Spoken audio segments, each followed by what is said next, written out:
जय स्वामीनारायण। राधे राधे। केम छो बधा? मजामां? पड़ी गयुं सवार अने पहोंची गया आपणा तबेलानी अंदर काम करवा माटे। तो एक बाजू करी लीधा छे वाहिंदा अने हवे करवानी छे कुंडी साफ। तो पप्पाए बधी ज कुंडी साफ करी लीधी छे एक एक करीने अने हवे आपणे बेसी गया छे माल धोवा माटे।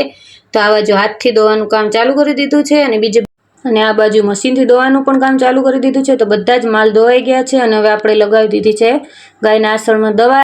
जे दवा लगावाथी गायने मस्टडीज जेवा रोगो न थाय तो एक एक करीने बधी ज गायने दवा लगावीने पहोंची गया छे डेरीमां दूध देवा। दूध दई अने घरे आवी अने पप्पाए तबेलो धोवानुं काम चालू करी दीधुं। तो आ बाजू सरस रीते मस्त तबेलो धोवाई गयो छे अने आ वासળી एक बाजू एक्सरसाइज करवानुं काम चालू करी दीधुं छे। અહીંથી આમ કૂદાકૂદ કરી અને થાકી ગઈ તો એ પણ બેસી ગઈ એક બાજુ।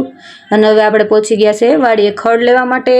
તો લઈ લીધા હથિયાર અને કરી દીધું છે ખડ વાઢવાનું ચાલુ। તો આ બધું જ ખડ વાઢી લીધું અને મોતીને આજે આપણે વ્લોગમાં લીધો છે તો તે બહુ ખુશખુશાલ થઈ ગયો અને ઠેકડા મારવા માંડ્યો છે। તો બધું જ ખડ આપણે આપણા રથની અંદર ભરી દીધું છે અને રથ લઈને હવે આપણે નીકળી ગયા છે ઘર તરફ। घरे आवी अने पप्पाए पहला ज निरण कापवानुं काम चालू करी दीधुं थुं। तो आ बाजू निरण कापी लीधी छे अडधी अने आ बाजू करी दीधो छे मोटो मस्त ढगलो अने बधी ज गायने निरण नाखी दीधी छे। तो आ बाजू बधी ज गाय निरण खाय छे। बधुं काम करी अने हवे आपणे चालू करी दीधा छे फुवारा। थई गया था बपोરના 12। तो तड़को ज खूब ज हतो એટલે फुवारा चालू करी दीधा अने तबेलानुं वातावरण करी दीधुं छे मस्त ठंडू। तो આવી જ રીતે અમારા વ્લોગ જોવા માટે અમારી ચેનલને સબસ્क्राइब करजो, विडियोने लाइक करजो। મળીએ नेक्स्ट विडियो।